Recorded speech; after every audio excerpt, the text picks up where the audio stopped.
Hello Aries, Sun, Moon, Rising, and Venus signs. Kamusta kayo? Sana po nasa mabuti kayong kalagayan. Welcome back po sa Star Tarot. Kung bago kayo dito, welcome din kayo. Thank you sa inyong support. I truly appreciate it. God bless you all po. Thank you.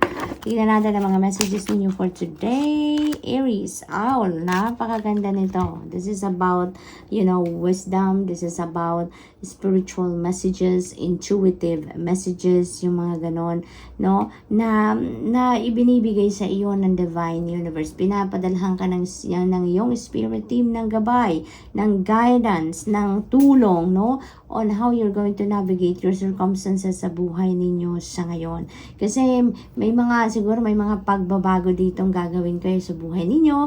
Maaari din na meron mga transition talaga dito na mangyayari sa buhay ninyo. It could be, ginusto ninyong pagbabagong ito. Or maybe this is external changes then na naganap sa buhay ninyo at may effect sa inyo, may direct impact sa inyo, kumbaga, no? So, maaaring ganon ang sitwasyon, but you have nothing to worry about. Kahit may mga pagbabagong ganap, kayo ay tinutulungan ng spirit team at pinapadalan kayo ng mga mensahe. Beautiful. Napaka-vibrant ng card na to. We have flowers. Be generous. Success and emotional fulfillment are yours. No? So, napakaganda ng inyong sitwasyon dito dahil may kayo dito, may tagumpay. No? May success, may victory kayo na makakamit dito at talaga namang maghahatid yan ng emotional fulfillment sa inyo. Talagang maaaring yung mga bagay na to ay yung mga siguro may mga dreams, ganon, no? Or goals kayo na ma-accomplish dito. Kaya maaaring yun ang pagtatagumpayan ninyo na maghahatid talaga sa iyo ng fulfillment, ng iba yung saya. Kasi magagawa na ninyo, may experience na ninyo ang bunga, kumbaga, ng inyong pagsisikap siguro, no? So, parang ganon ang ganap dito for some of you. Tignan natin kung ano pa ang ganap. Dragonfly, beautiful. Dragonfly resonates with change then, So, most likely talaga may mga pagbabagong magaganap dito sa buhay ninyo. May transition card tayo dito and that could be pagbabago na related talaga dito sa inyong mga pagtatagumpayan. Dito sa mga goals siguro ninyo na makakamit na ninyo, no? Kaya lang kayo,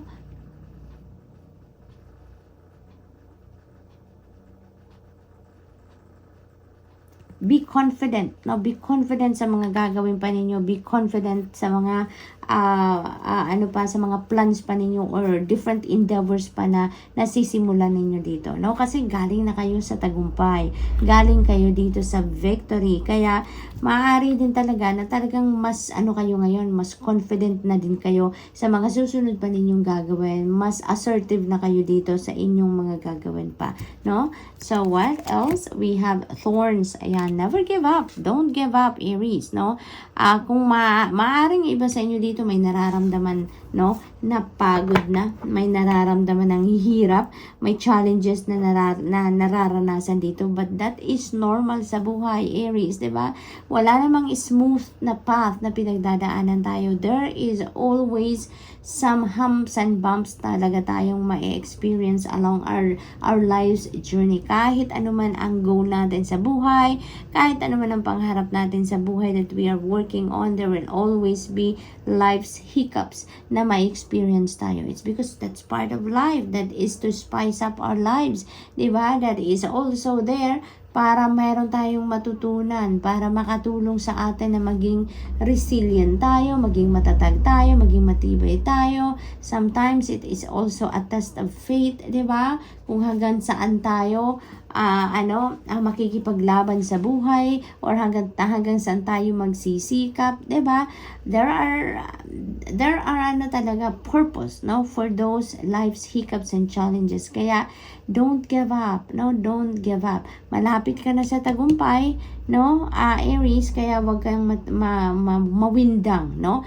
Yan, kung medyo napapagod ka na, take a step back, magmuni-muni ka, magpahinga ka, no, mag-reevaluate ka ng ganap and get back to it, no? Kung medyo siguro pakiramdam ninyo nabibigatan kayo sa challenges na na-encounter niyo sa ngayon, ask for help, diba? Huwag kayong mag-give up, Aries. Ask for help. There are so many people around you that can help you. Yun ang lagi ninyong tatandaan na when you need help, help is always available to you. You just need to reach out to people, no? So that they can help you with that, okay? So what else? We have transformation. We have transformation din dito. And this is also a transformation. So this is really beautiful and very imminent dito ang pagbabago sa buhay ninyo, no? This is personal transformation dito na maaring maganap sa buhay ninyo, Aries. So, napakaganda nito kasi marami siguro kayo ditong realization din na it's about time for you na to transform. It's time for you na to try something else, something new, no, na mga gagawin ninyo so that you can change for the better. You can evolve into the best version of yourself so that you can thrive, you can grow as a person, no? Maaaring may mga ganong sitwasyon dito for some of you. So, parang ano na to, parang this is a time wherein you're going to get out of your comfort zone. Parang puputulin nyo na yung chain dito sa buhay ninyo para makalabas na kayo out of that comfort zone. So, maybe you are starting new, starting different, no? Maybe you're starting a new endeavor dito din. Maaring ganon din ang ganap. It could also be na ang success ninyo dito na sinasabi ng flowers is this transformation, no? Maaring matagal na din ninyong gustong may baguhin kayo sa sarili ninyo pero hindi ninyo magawa. And ngayon siguro, no? Maaring yun talaga ang kailangan na mangyari and maybe yun din ang isa sa mga mensaheng nare-receive ninyo from the divine na sige na, may push na sige na gawin ninyo ang pagbabagong yan and maybe this is it, no? So, good luck to that, Aries. And that's all I have for you for today. Thank you for watching. Love and light. Namaste. Hello, Leo, Sun, Moon, Rising, and Venus signs. Kamusta po kayo? Sana po nasa mabuti kayong kalagayan. Welcome back po sa Star Tarot. Kung bago kayo dito, welcome din kayo. Thank you sa inyong support. I truly appreciate it. God bless you all po. Tingnan natin ang mga messages ninyo for today. Kung ano mensahe ni Leo ay celebrations. Yay! Napakaganda, napakaganda. So, maaring ang celebrate niyo dito is an accomplishment. Maaring this is an achievement na isi-celebrate dito. Maaari din naman na meron kayong mga bagong ginagawa or you're going to embark on a new endeavor dito and you're going to celebrate that because that is a blessing for you. Maaring ganun din ang ganap. It could also be okasyon na isa-celebrate din ninyo. Leo, maaring yan ay mga time for parties na kasi din ngayon, diba? Panahon na ngayon para sa pagtitipon ng pamilya at magkakaibigan because it's Christmas season already. So maybe then, no, may mga ganong okasyon din kayong pupuntahan. Maaring ganon din ang ganap. What else? We have Eagle. Ayan. So, this is really beautiful kasi ngayon parang handa na kayo, no? Handa na kayong mag-spread ng wings ninyo and you're going to soar and fly high, no? Parang bumuelo kayo dito. So, maybe all year round bumuelo kayo.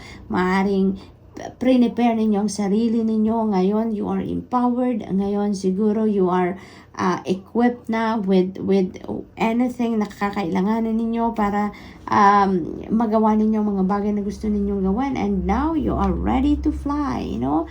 Maaaring ito na, yung pagkakataon ninyo, no? Na ito na, gagawin nyo na. Kung ano man ang goal ninyo, kung ano man ang pangarap ninyo, maaaring sisimulan nyo na ang paggawa ng mga practical steps para makalapit kayo doon, ano? Maybe you are really heading towards something that you love to do sa ngayon, no? Maaaring pinaghandaan ninyo yan all year long at ngayon papunta na kayo. You are ready to soar towards your destiny ngayon. Malakas na ang inyong loob, empowered na kayo, sigurado na kayo sa kung saan kayo papunta, sigurado na kayo sa kung ano ang inyong gagawin dito at ano ang gusto ninyong, anong target ninyo dito, no? Wish, holy moly, Leo, napakaganda. Your heart's desire is ready to come true. There is a wish that is coming to fruition dito. Makukuha nyo na kung anong wina-wish ninyo. Makukuha nyo na kung ano yung gusto ninyo na mapasa inyo, makuha ninyo, ma-receive ninyo, ma-experience ninyo na goals ninyo or wish or dreams. This is it, no? Your wish is coming to fruition. Leo, maaaring yan ang isa-celebrate ninyo, no? Maaaring yan, ang bagay na yan ang makukuha nyo na sa ngayon. Kaya magsasaya kayo, you will be grateful at isa-celebrate ninyo yan. Look at that star energy, no? Sa tarot deck, star is a wish fulfillment energy din. So this is really beautiful, no? So talagang maaring isa o dalawang wishes ang magka-come to fruition dito sa buhay ninyo, Leo. So this is really awesome.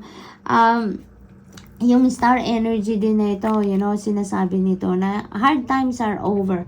Difficult times sa buhay ninyo are over. So this is really beautiful. Kinikilabutan ako. Maaring you've been through hard time. You've been through difficult time sa buhay ninyo dito, Leo, no? At ngayon, this is really something to be grateful for. This is something na isa-celebrate talaga ninyo, worth celebrating, because parang eto na yung rainbow, di ba? May kasabihan na there is always a rainbow after the rain. So, eto na yung rainbow. Mai-experience yun na ngayon ang kaginhawaan kasi matatapos na ang difficult times ninyo, ang mga paghihirap ninyo sa kahit anumang area ng buhay ninyo could be behind you na from here on. Kasi sinasabi nito, hard times are over. So, you are going to be looking forward na ngayon sa happiness, peace, harmony, abundance, prosperity sa buhay ninyo, no? Focus lang kayo dito sa positivity. Focus lang kayo dito sa positive things, positive situations, positive experiences, Leo. So this is really beautiful, really beautiful. Nakakatawa sobra. We have Chariot energy and change ahead with confidence, stay strong and focused. Talaga, Leo, napakaganda nito, no? You are moving forward. No, you are definitely moving forward with your life.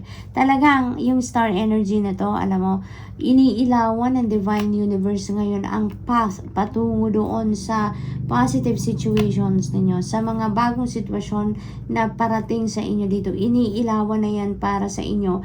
Nang sa gayon doon kayo mapunta, nang sa gayon, you're going to be able to head towards that path talaga sa buhay ninyo, Leo. So this is really awesome, no? Really awesome. You are so blessed dito, Leo, no? Na papunta kayo sa pagbabago, no? Papunta kayo sa isang magandang pagbabago, nanggagaling kayo sa difficult times. Ngayon, papunta kayo sa kaginhawaan. Natapos nyo na, nasolusyonan nyo na mga problema, nalampasan ninyo mga challenges sa buhay ninyo, and now you are even more resilient. You are strong, resilient, at saka matatag din ang puso ninyo at ang dibdib ninyo sa ngayon. Kaya moving forward na kayo sa buhay. Moving forward, you're confident na ngayon na kung ano pa ang mararanasan ninyong life's challenges in the future, no? Parang wala na lang yan sa inyo. Parang siguro sasabihin niyo sa sarili niyo, kayang-kaya ko na ang kahit anuman, because you've gone through and you've been through difficult times sa buhay ninyo at nalampasan ninyo yan with flying colors. So good luck, Leo, and that's all I have for you for today. Thank you for watching. Love and light. Namaste.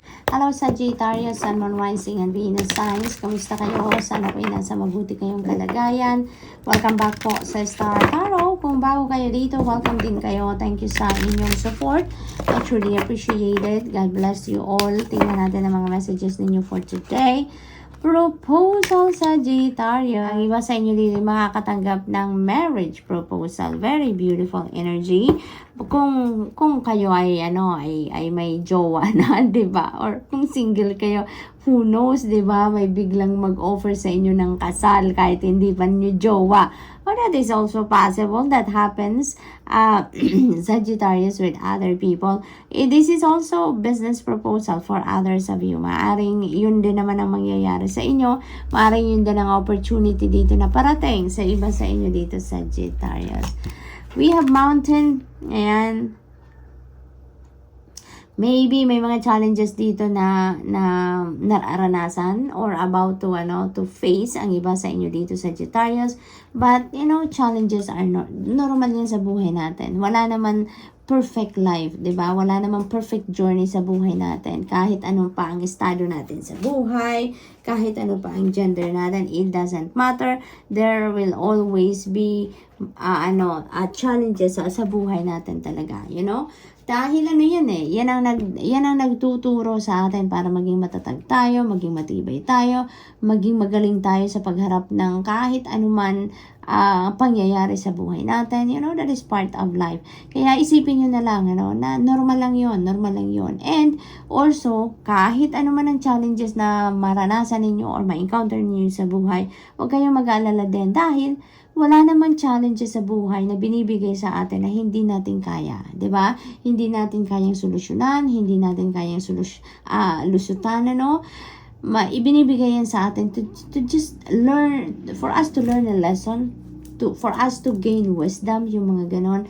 At saka yan, malalampasan natin at malalampasan. Nahahanapan natin ng way out, agad-agad yung mga problema na yan or mga challenges na yan. Kaya alalahanin ninyo lagi, na you are protected, you are guided, you are protected and guarded, Lagi bibigyan din kayo ng Divine Universe ng gabay, ng Divine Guidance, intuitive messages para matulungan kayo on how you're going to face the challenges sa buhay ninyo and how you're going to get out of that challenges, di ba? So, we also have number 25. Napakaganda. Phoenix rising ito. This is the energy of the Phoenix rising from the ashes. So, definitely, yung mountain na to ay talagang makakarating kayo sa tuktok ng mountain na yan around this time, Malalampasan nyo na kung ano man ang mga challenges ninyo sa buhay ngayon, difficult situations that you are facing right now, malalampasan nyo na yan. Malalampasan na ninyo yan. Maaano na kayo, that difficult situations will be behind you na, Kaya, meron ditong rebirth na mangyayari sa inyo. Merong pagbabago. Meron transition dito sa buhay ninyo na mangyayari, You are going to solve your problems, malalampasan na ninyo mga challenges, and there is new path na magbubukas para sa inyo, A new path for you to tread, So you're going to be, given that opportunity to renew yourself. You're given that opportunity ngayon to change your situation for the better, So what else? We have Owl, ayan, speaking of guidance, speaking of intuitive messages, ayan. So talagang sinasabi ni Owl dito na binibigyan ka talaga ng spiritual messages. Binibigyan ka talaga ng divine guidance dito through your intuition then, or maybe through signs, symbols, and synchronicities in order to guide you, to help you navigate your situation sa ngayon or your circumstances ngayon na nasa tamang daan kayo, Na yung tama na approach ang magagawa ninyo. So, what else? We have lovers. Ayan. So, talaga naman, may proposal, di ba? So, maaari talaga na ang iba sa inyo dito ay makakatanggap ng marriage proposal, Kaya, meron ditong lovers energy. It's because talaga, there are two people dito. Magkakaroon ng union, So, this is union in marriage talaga na maaaring maganap very soon for some of you, Sagittarius. So, this could also be a new romantic relationship na mabubuo pa lang, Kung single kayo, may nandiligaw sa inyo, so maaaring pumasok na kayo dito sa bagong love connection, bagong love and romantic relationship. So, we have transformation. Ayan. So, magbabago talaga ang sitwasyon ninyo. Hindi lang ito personal transformation, but this is transformation dito sa mga sitwasyon ninyo sa buhay, Marami ang maaaring pagbabago dito sa buhay ninyo at bit-bit ninyo dito ang inyong inner strength, Dito sa Phoenix Rising, you are displaying your inner strength and courage dyan, Kaya nga masusolusyonan ninyo ang problema ninyo, malalampasan ninyo mga challenges ninyo dahil din yan sa tibay ng inyong kalooban, Na nagsikap kayo, nagpursige kayo na mahanap ninyo ang solusyon sa problema, malampasan ninyo ang kung ano man ang mga difficult situations na pinagdadaanan ninyo. And that is going to change everything that is going to change the course of your life with that inner strength and with that courage, you know? Kasi ano to marami kayong wisdom and learnings in life dito na matututunan. Maaari din naman sa difficult situations na yan, dyan mabuhay din. Dyan, because of that situation, ma-activate ang inyong inner strength and courage din. Kaya isa rin malaking pagbabago yan on a personal level ninyo, Sagittarius. So, this is going to create, no? Kung ano man ang problema dito, that is going to create a beautiful change in your personal level, in your spiritual level, at saka sa paligid ninyo. Kasi magdudulot yan ng bagong idea para sa inyo, bagong learnings, no? Maghahatid yan ng bagong wisdom sa inyo, and na mas magiging matured na kayo, emotionally matured na kayo, and mentally matured na kayo sa ngayon. So, good luck, Sag, and that's all I have for you for today. Thank you for watching. Love and light. Namaste.